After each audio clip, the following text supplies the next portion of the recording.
raise a couple of questions. Questions demand answer, purely because more than 230 people have died. You know, this suitcase also has a story. Possibly it belongs to a migrant worker who was carrying all his equipments, a brush. दोस्तों नमस्कार। एक ऐसा सफ़र जो सैकड़ों जिंदगियों के लिए आखिरी सफ़र साबित हुआ। जिन्हें मंजिल तक पहुंचना था, फिलहाल वो अस्पताल में ज़िंदगी और मौत के बीच जंग लड़ रहे हैं।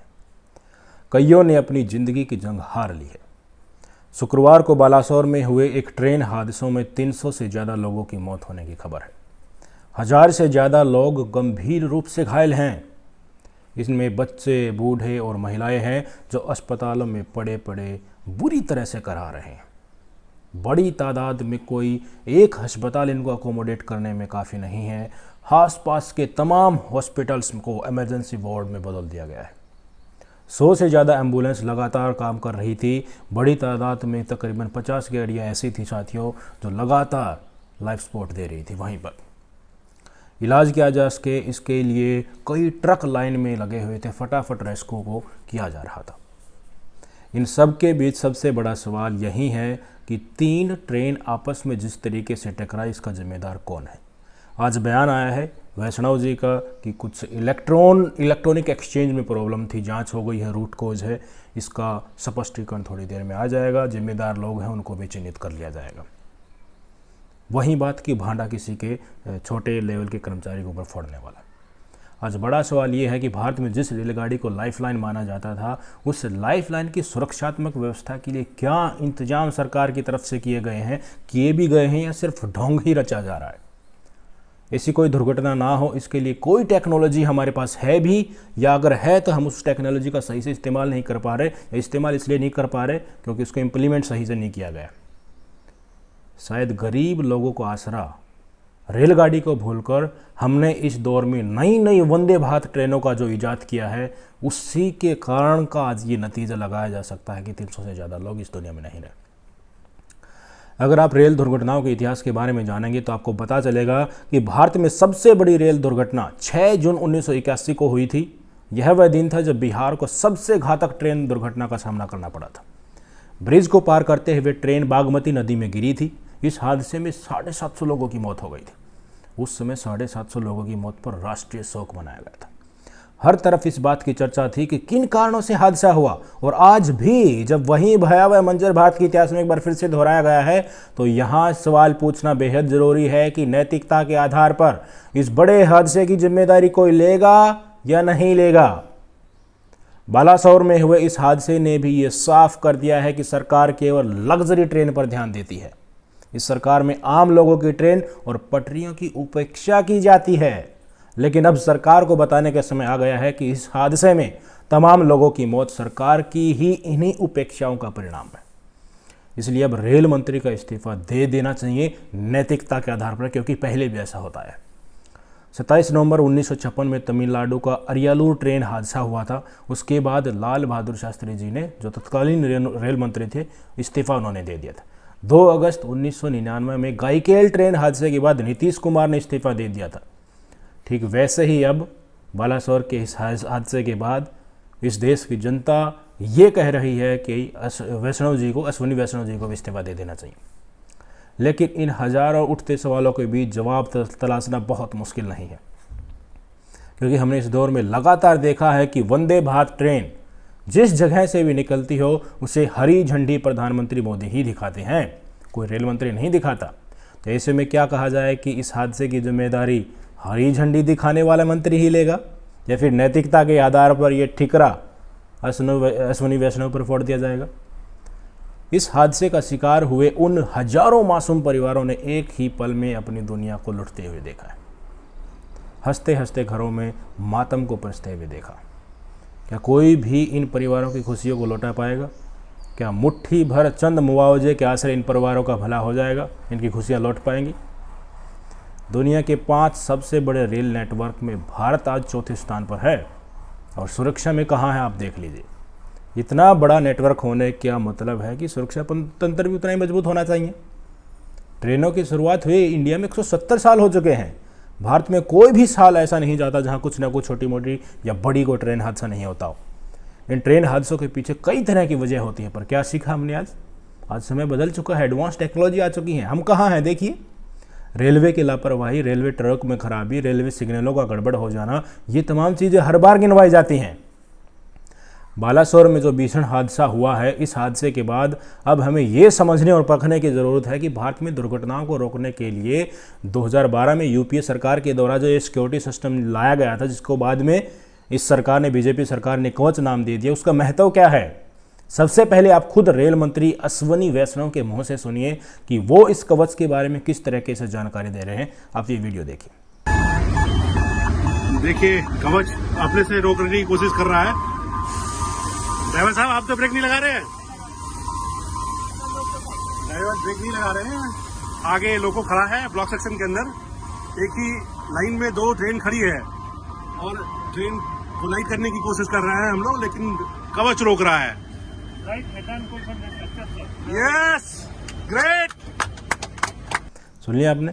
अश्विनी वैष्णव जी ने एक बार नहीं, कई बार इसे बार बार पर्दे पर बताने का प्रयास किया है कि कवच के आने से कैसे रेल यात्रियों की लाइफ दुरुस्त हो गई है, कैसे इनसे रेल दुर्घटनाओं पर लगाम लग गई है।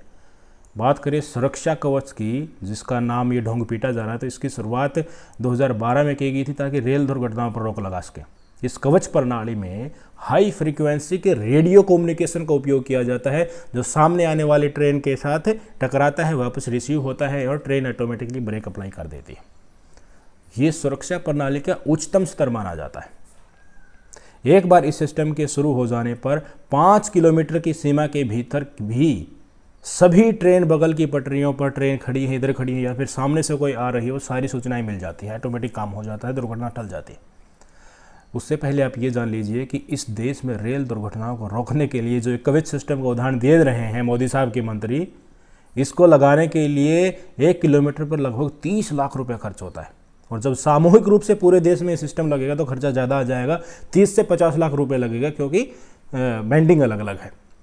आपको बता दें कि हमारे देश में 1,15,000 किलोमीटर की पटरियाँ बिछी हुई हैं। ऐसे में इसका हिसाब आप लगाएंगे कि अगर देश के कोने कोने तक ये सिस्टम पहुँचे तो टोटल 34,000 करोड़ रुपए के आसपास बैठता है, जो कि बहुत ज़्यादा नहीं है।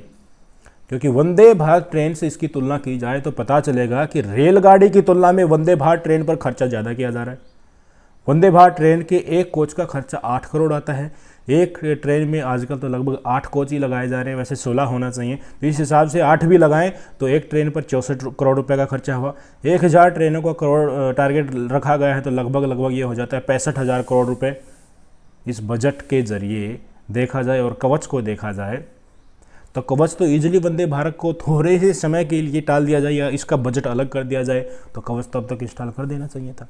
पर तवज्जो किसकी दी जा रही है? वंदे भारत को दी जा रही है, जिसमें इस देश के अमीर तबका ट्रैवल करता है। गरीब तबका किस तरह से ट्रैवल कर रहा था आपने देख लिया।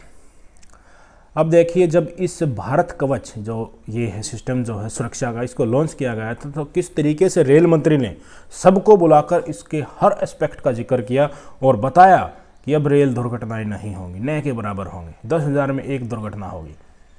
अब एक बेहतर टेक्नोलॉजी लाया जा रहा है, इस तरह से इन्होंने पूरा एक्सप्लेनेशन दिया, आप सुन लीजिए।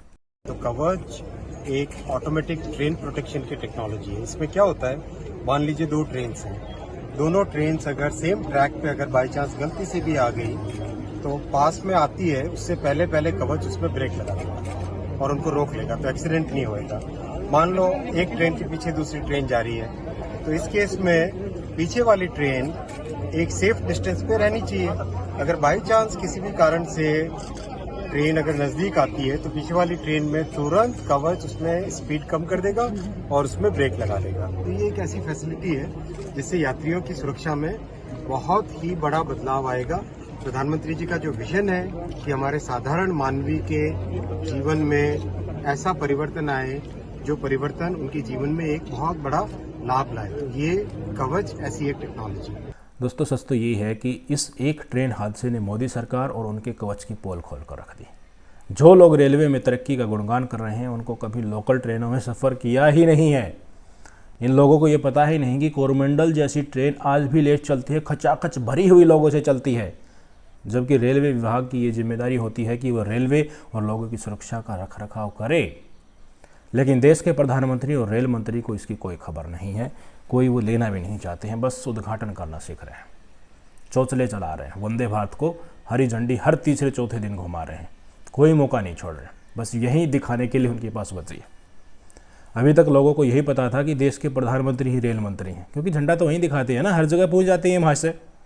यहीं देश की जनता को रेलवे की खूबियाँ उद्घाटन कर करके गिनाते रहते हैं, हर चुनावी मंच से कहते हैं कि हमने तो वंदे भारत चला दी, आजकल बुलेट ट्रेन का नाम ये भूल गए हैं। इसके उलट देश का रेल मंत्री इस पूरे तमाशे से नज़ारा दिखाई देता, उनको कहीं आगे नहीं आने दिया जाता। लेकिन जब बालासोर में ये रेल दुर्घटना हुई तो एक आदमी ट्रेन की बोगी से नीचे से निकलता हुआ दिखाई दिया, न दाएं से न बाएं से, ठीक नीचे से, बोगियों के नीचे से निकलता हुआ दिखाई दिया। मीडिया उसको अच्छे से फ्रेम कर रहा है, बाद में पता चला ये रेल मंत्री हमारे देश के। कैमरों में ये दृश्य रिकॉर्ड होने से पुख्ता हो गया कि भाई साहब इनमें आदत वही है जो मोदी साहब में है, कि कैमरे के आगे होता रहो, लोगों को अच्छी PR मिलती रहेगी लोगों में।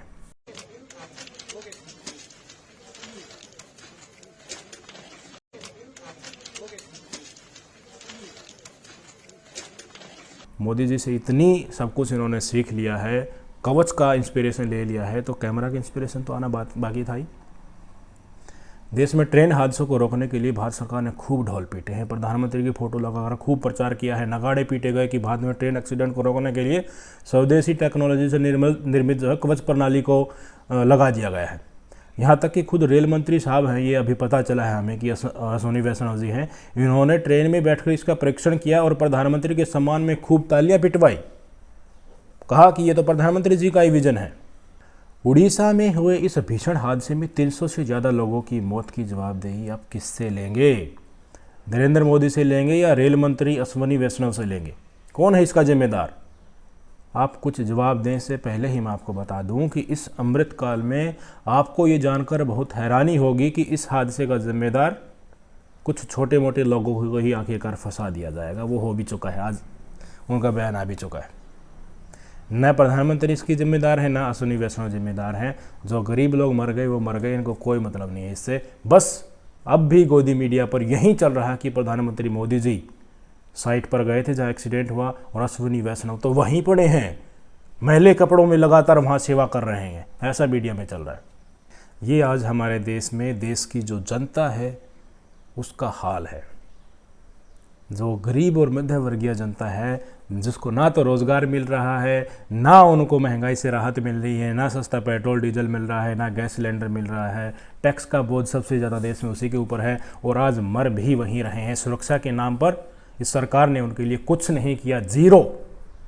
पर उनकी हालत आज देख रहे हैं ना, जिस देश का असल निर्माता है उनके साथ आज क्या हो रहा है। बहुत बहुत बहुत बुरी बात है।